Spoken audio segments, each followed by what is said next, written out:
So far, we looked at open-end mutual funds that can kind of grow and shrink depending on how many investors want to invest in that fund. They can grow by creating new shares and selling those shares to the general public, and they can shrink because someone who wants their money back goes to the fund and says, you have to buy this back from me at the NAV, at the net asset value per share.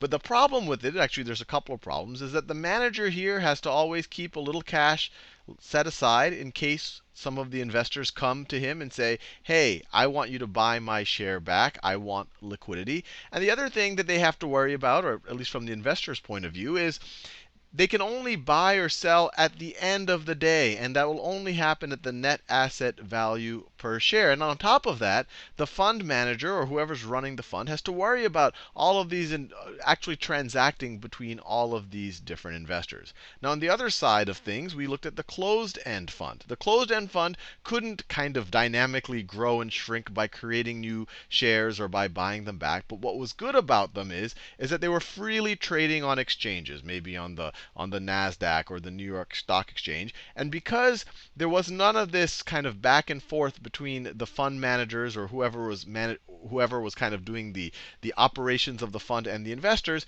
they didn't have to put cash aside and they didn't have to have all of this kind of overhead in dealing with the investors. Now you're probably saying, well, isn't there a way, or maybe there's a way to get the best of both worlds? A fund that could grow dynamically, that could create new shares when there was demand from investors, but at the same time, those new shares could be traded on an open market. And that combination, or you can kind of view it as the combination of the two, actually exists, and they're called exchange-traded funds. Exchange-traded funds, or ETFs for short. And you might say, hey, wait, isn't a closed-end fund exchange-traded? And it is. These actually do trade hands on stock exchanges, but these aren't officially ETFs. When someone tells you an ETF, the way to think about it is a combination of both. But what it does is it limits the interaction. So when you have just a regular open-end mutual fund, any individual investor can come to the fund and say, here is my share, buy it back from me, eliminate that share. And that creates a lot of overhead here. On an exchange-traded fund, only approved people, and these are usually large institutions, can go to the fund and say, I want to buy or redeem a big block of shares. So in an exchange-traded fund, instead of creating one share at a time, it might create 5,000 or 10,000 or 100,000 shares at a time.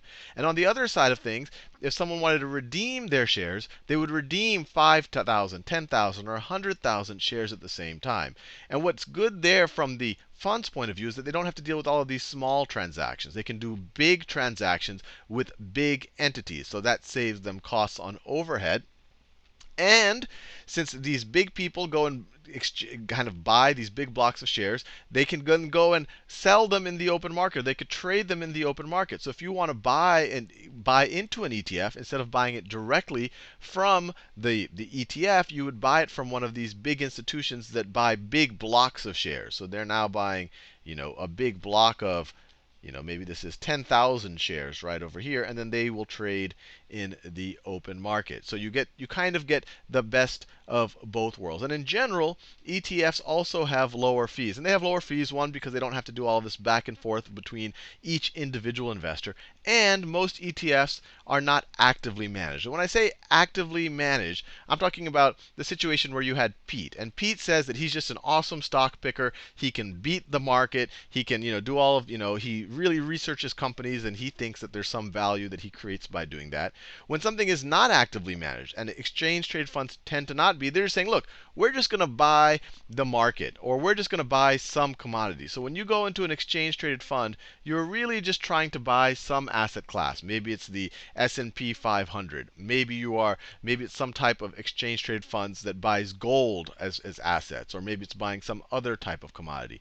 And so because it's not actively managed, the argument would be that they don't need as much in management fees, so they will have lower fees. They will have lower fees. So it's a combination.